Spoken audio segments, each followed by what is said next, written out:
Hello and welcome back to Fatal 12.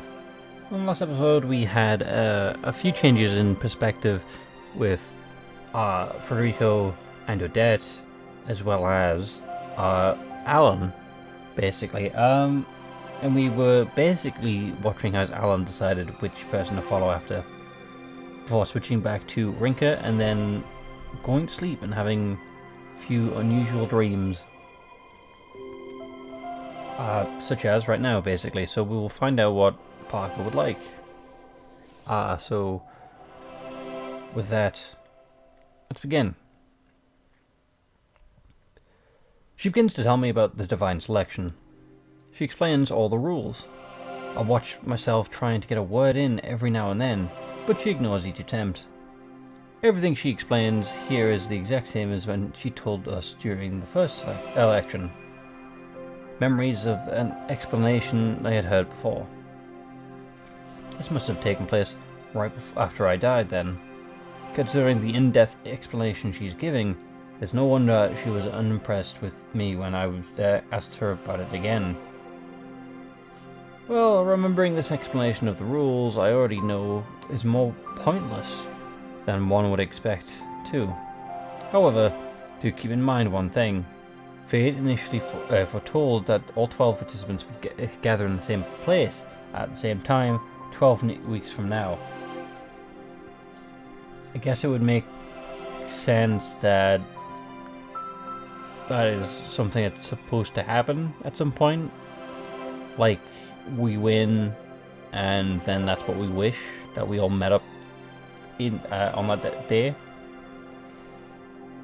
It is a place that bears significance to all involved, even if that future has now been lost. It is what will be referred to as the final destination of your individual fates. Should you find yourselves as the last remaining participant, please make your way to this place. Reaching the final destination will serve as proof that you are alive and will thus overwrite your death for good. Okay. As for what will happen should you fail to reach it, well, I would hate to spoil that surprise should that come to pass. She didn't mention a specific time or place. Instead, she placed her fingers on my brow. On my brow? What? Okay. She closed her eyes and then the finger began to glow. She didn't need words for this part. Okay. With the touch, Parker etched the final destination into our minds. Okay, so we're going to have a vision of where we ended up. Or did we already have it and I forgot? My eyes jolt open after the night of sleep. I remember exactly what I saw in my dream. Immediately after my death, I was taken to the Court of Fate and met with Parker. She explained all the rules and that I had heard during the first election. No wonder she was so unimpressed when I asked again, which we've already read. I'm fairly sure she told me that my cause of death and my regret as well, but I can't remember any of that. I remember something far more important though. Final destination of our individual's fates, and then we're supposed to go somewhere together. This was the first time I'd heard of it. Becoming the final participant alone isn't enough. I need to get this place out. Get to this place afterwards. It's a place I know quite well. It's the same park where I talked things out with Naomi. During the Golden Week, right? It's a huge park located in Shinjuku. Oh, Naomi, not Miharu. Okay. A plaza from which you can see the clock tower-esque buildings in the distance. What? A plaza from which you can see clock tower-esque buildings in the distance is there. What? It's the is there that's confusing me. It's one of my favorite spots. That's where all 12 of us are meant together, the final destination of our individual fates. I can't believe it. It's hard not to be surprised. That park is pretty close to my home, 12 weeks after the divine selection begins, or 7 weeks from now. The weather will likely be nice, so I can't say that I wouldn't have gone for a walk there. Besides, it's also a popular tourist spot. Sonia mentioned that she had planned on coming to Japan after her family, coming in Japan with her family. Yeah, in the first place. It wouldn't be surprising if she had gone there with them. As for the others, I'm not sure why they'd go there. But the fact remains that it's such a popular spot, there's plenty of reason to check it out. It also explains the deja vu I felt when talking to Naomi. Parker had shown me the scenery once before. I'm not sure how to describe the sensation I experienced when she did so. I guess it'd be similar to feeling when you're dreaming. Now it all makes sense. I can finally answer a number of questions that I've been asking myself. It explains why most participants are Japanese, as well as why those who aren't have gathered in Japan. Parker never explained why the place is our final destination, much like how she never discussed how or why divine selection exists. She probably deemed it unnecessary information. Either way, I've managed to regain an important memory regarding the whole process. By the time I finish processing this relevance, or revelation, helps if I say the word correctly, I noticed that a certain feline isn't beside me anymore. I guess I snuck off at some point while I was asleep. The catcher knows how to pull off a disappearance act. Oh no. I let slip an awful cat pun without even thinking about it. At least, there's no one at the door. I might have gone ahead and elected myself for elimination if someone caught me saying that. Just as I get ready for school, I check the time with my heart nearly jumps out of my throat. I must have been in a pretty deep sleep. I woke up half an hour later than usual. So are we late for work? No, we're not late for work, late for school. However, here we go again, loitering around Shigetsugu's house. Seems like he's the kind of guy who enjoys his morning walks. He might be happy that he doesn't need to worry about his back pain, but come on. How does anyone enjoy walking the same path over and over again? Well, I mean, he apparently died. You can't take that for granted, I guess. Whatever. The only thing we care about is that there's no one home this time of day. We're trying to think of a way to sneak up in while he's out. Is this Frederico's point of view? Yep. And when I ask Odette, what do we do inside? She gave me a quick answer. Look for keepsakes or mementos. Not that any more needs to be said. It's pretty obvious what we'll do. The only piece of info we're missing is his regret. Chances are he's been living here forever, based on the crappy condition of this house. I mean, it looks like a nice house. I mean, it doesn't look like he's got any garden, but he's got a nice little... I don't know if that would be a shrub, a bush, or just a small tree. But it's nice and cozy. He's even got it looks like just a little... I want to say... I forgot the word. Honestly, a balcony or something of, right? A little balcony. Seems like a nice house. Obviously, I haven't seen the inside of it, so I could be wrong. Sorry. That means he'll have stuff that's been sitting around for ages. The kind of stuff that will point us towards his regret, most likely. So basically, we gotta find keepsake and mementos to link to his life he's led. Alright, so how we're getting in? Smashing a window would do the trick. Just her to make it even more obvious than she's about to commit a crime. Jeez. Ain't no way we can get away with doing that in a place like this. It's not the middle of the night either. so it's still way too early in the morning. We at least avoided the morning rush, but that doesn't mean the streets are empty. I mean... never mind, yeah. A loud enough exasperated sigh, loud enough for Odette to hear before offering my own suggestion. Let me handle this one. Thanks to my time in the Mafia, I know how to pick a lock or two. Guess you have some use after all. I don't know about modern locks, but I should be able to bust the basic one open in about 3 minutes. Keep an eye out for me though. Maybe no one cares about him, but I think everyone would report a fella like me trying to pick a lock into someone's door. Fine, fine. Go ahead and enjoy your moment. Just as she shoots a smirk at me, someone makes their way out the house. Bingo. He's off for another morning walk. After making sure he's gone far away, we slip into the door. Is this just the other side of the house? Yeah, it is.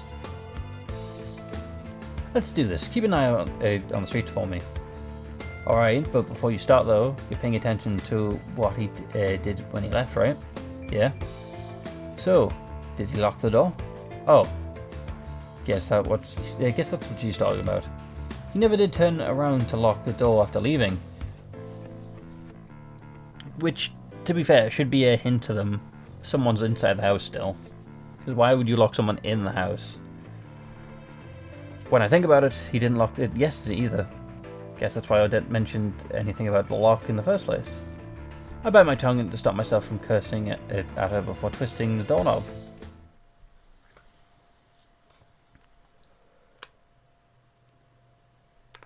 So much for getting my time to shine. I open the door, remove my shoes, and carry in one hand as I make my way in. What? Carry them in.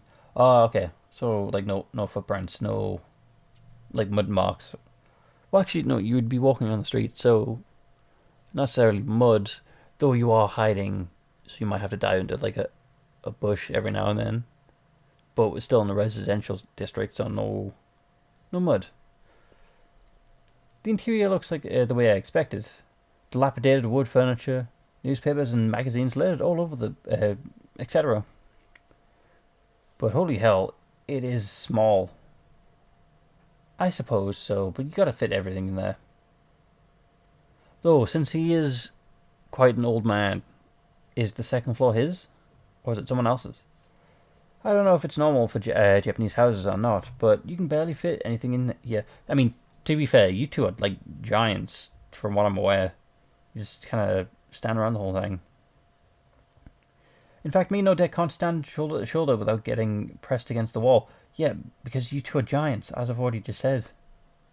Great, time to do some good old-fashioned rummaging. Cool.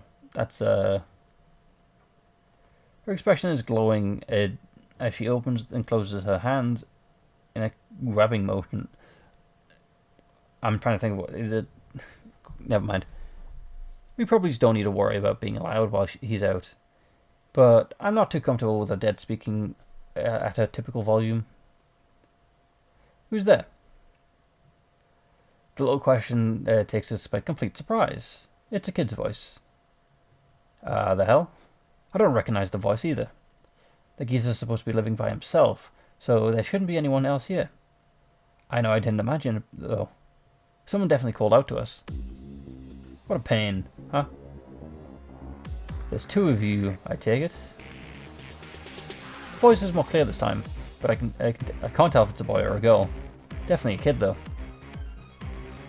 I recognize those voices from somewhere. Oh yeah, in the dream world. Well, that explains things. Ain't no doubt about it. The run's a participant. Based on the voice, it's gotta be numeral 4. Didn't think I'd run into the blank kid here. Numeral 3, from Frederico's point of view, we stand right next to them. How do we not recognize them, like, faster than Odette does? I never expected you to be working together. I mean, joke's on you, everyone else did. And I never expected the Ogiza to team up with numeral 4. We express our mutual disbelief simultaneously. With that out of the way, the kid approaches us. Looks to be just over 5 feet tall. In Japanese, but based on the facial features, that's for sure. Looks real young though. Guess they're in the middle of puberty, so 13 or 14? The voice hasn't broken either, which makes it a doozy to discern gender. Based on the overall figure though, I'd guess female. Mind explaining things? Why'd you call them the blank kid, their name? If so, how'd you learn it? Oh, I never told you. The kid's name card is part of my initial batch. But for whatever reason, the card's blank.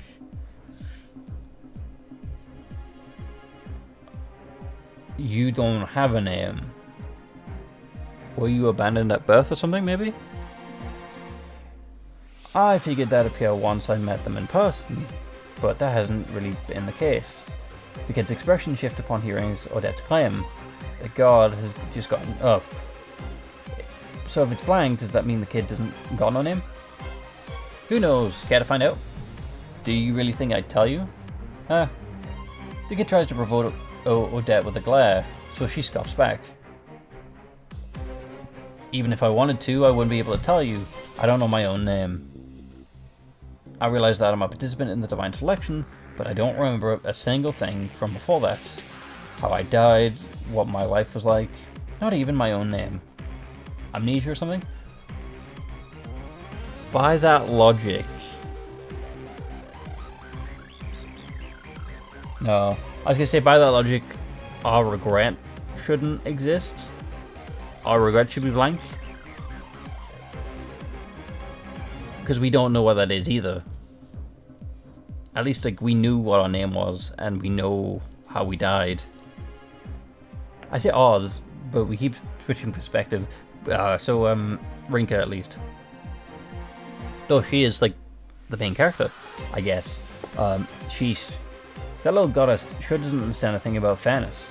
You can't just scrape someone up after dying and throw them back into the world without any memories.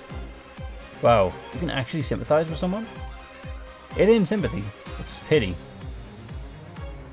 With that, she moves her sight back to the kid. Are you working with the old crone then? Working? No. We don't have any plans.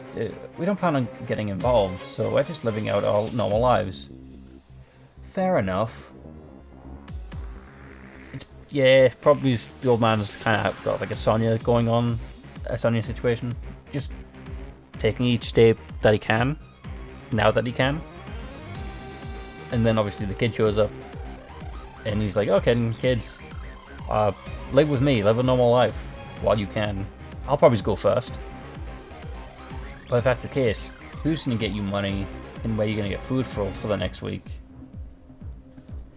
Want to run that by me again? So you're fine with getting killed off? Of course not, but if we let people eliminate each other, then we'll eventually be the only two left. It's not how it works. What do you mean? I want to let him live. He helped me when I was lost and took me to his home, even though I'm a participant. I don't have any memories, so I don't even know what my regret is. My life is fun with him, though. That's why I want to last as long as possible. Both of us staring the kid down, but they don't flinch in the slightest. Normally, I'd call nonsense on a story like that, but the kid's different. The expression makes it clear that they ain't lying. Well, you probably guessed that we're here to find anything that'll point us towards the geezer's regret. His regret? Now just cause death? Too bad, kids. That one's already in the bag. Okay, I'll have to make sure that you leave empty-handed then. I'm sorry, but you can't set foot inside the house. They lower the tone of their voice, making their threat obvious to both of us. The sudden shift takes me by surprise, but I mean, we're dealing with a kid. But the kid's gonna whip out some karate moves, beat someone up. In other words, there's something here that will give us a clue. Either that, or you already know what it is. Cool. How did you... Got yourself to blame for that one, kid. Should have kept your mouth shut. Alright.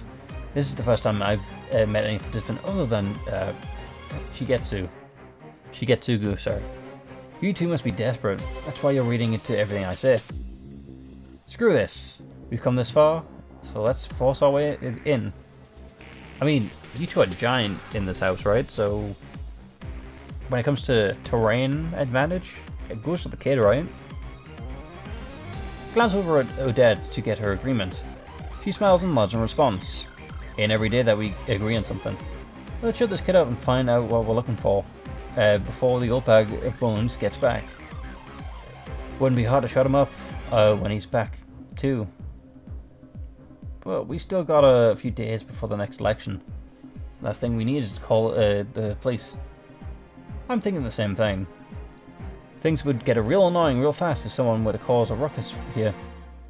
Our passports and stuff might be good fakes, but it'd be tricky to sneak around with the police with our the policeman. Basically, the police chasing us. Ain't the most decent people in the world either. They'll probably find plenty to hold on to us if they're given the reason to check our histories. I don't see any cameras, so we gotta make sure that you won't spill the beans. We'll get funny ideas, kids. Well, you go if you beat it now. Damn, you sure know how to act tough against people weaker than you. Shut up. I mean... Yeah, no. Both of us moved towards the kids, but they still won't budge. Hell, they provoked us even more. I'm going to protect Shigetsugu from you. The brat's got guts. You handle the things here. I'll keep an eye out for the entrance. Right. Aren't you the stronger fighter? Got it. The quickest way to shut someone up is to crush their throats. It won't kill them, but it'll keep them from singing for a few solid days. I step forward through the narrow hallway, my hands aim for the kid's throat. They manage to move quickly enough to dodge under me. Speedy little brat. It's pretty common for smaller targets, but in the end, the kid's just a kid. I've got a longer reach and not to mention the physical advantage. They turn their back to me and make their way further into the house. Gonna run after all that talk, huh? All they've done is move into another room. Well, it's gonna work like Home Alone, I'm assuming. The noise travels pretty easily in a cramped house like this, so it ain't long. So as long as it ain't one of them ninja houses, it shouldn't be hard to find them. I'm not running. They pop back out from the room they ran into.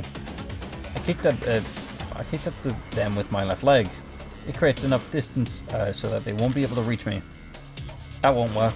They dodge under me like it's no big deal. As I bring my leg back down, I smack the kid in the back with my heel. It connects to their shoulders, causing them to fall for a moment. I was aiming for their leg, but they ducked out of the way in time. With my foot planted back onto the ground, I moved in for the kill again. What the hell are you doing? Move. Huh? Before I can react, the kid has slid right beneath me. They used the impact of my heel hitting them to close the gap between us. Don't tell me the brat actually let themselves take the hit. It's too late for me to do anything though. I have no idea if I managed to let out a scream or not. I try to block it, but there's no way. The kid clenched their fist and let loose a flying uppercut straight into my crotch. Well, that's one person incapacitated. Time for Odette. Before the pain kicks in, I lose all feeling in my body for just a moment. In the sharpest of the pain rushes through me, almost like the organs above my groin are being strangled. My hands cover my crotch on reflex and I crumble onto my knees. They don't stop there though. Pain starts to rush through my shoulders next. this pain from a blunt strike, though. It's a shock. Hold on. Did we get stabbed, or did you stab Frederico's unmentionables? The kid's holding a knife in the right hand, of which they had used to stab my shoulder. Fair enough. Holy crap, that hurt. Fortunately, it hit me. It hit the seam of my jacket, so I got away with a minor cut. They must have run into the room to grab a knife, and I assumed it was the kitchen. That's odd. I'm sure I would on target for the carotid? Corroded? Anyway. I do my best to collect myself, but the pain from my crotch isn't making it easy to move. They retract the knife and take aim for their second stab. Somehow. I mean, we can't die. What's the point? Somehow I imagine to throw myself out the way in like a time, although doing so leads to me face-planting into the door. I turn to face them, and I see no hesitation in their face whatsoever. At least the pain starts to fade. I raise my knee in order to kick myself back into a dodge, onto my feet into a dodge of the knife. Turns out that there isn't. Well, turns out that isn't their plan of attack. Instead, I can tell another shot at my crotch is coming. Yikes. Not wanting to experience that again, my body unconsciously ducks in order to dodge it. I won't miss this time. In the next moment, a man in the shadow passes over the top of me. Is Odette? Odette launches a massive leg right into the kid. I mean, that's good looking art. Can't deny that much. They block with both arms crossed in front of their face, but the impact still sends them flying across the hall. You kidding me? You lost to a little kid? I mean, the kid hit the weak spot. That does a lot of damage. I mean, luckily, they hit the weak spot without the knife, but still, I didn't lose. Nobody in the world would believe that.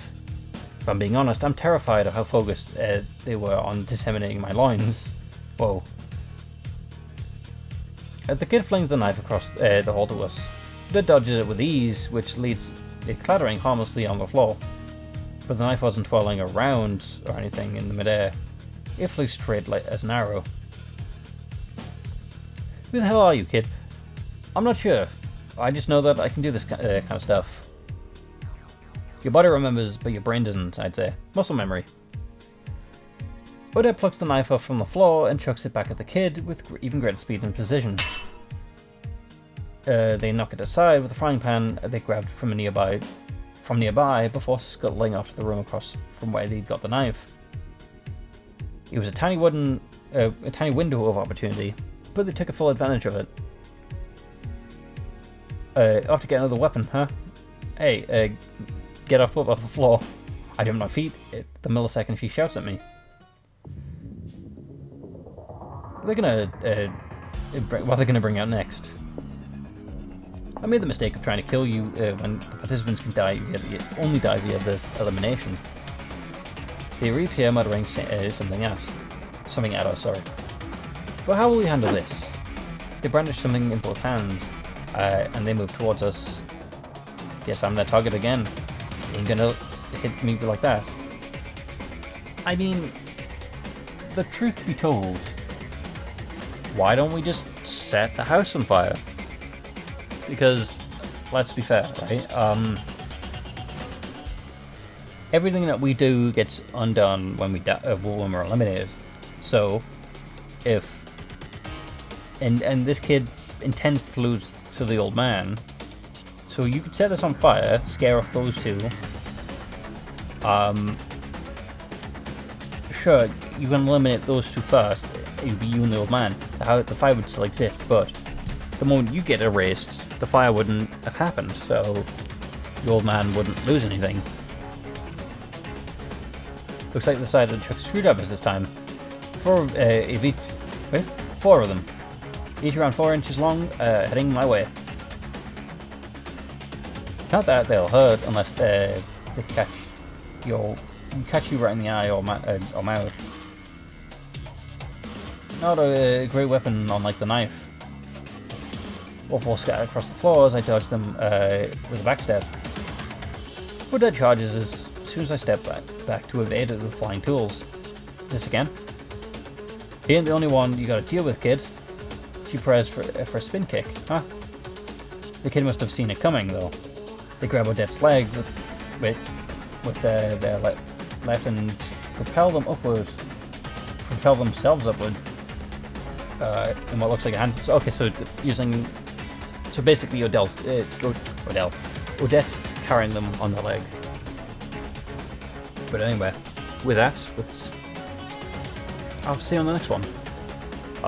Hopefully you've enjoyed, and hopefully I can see you in the next one with that. Goodbye.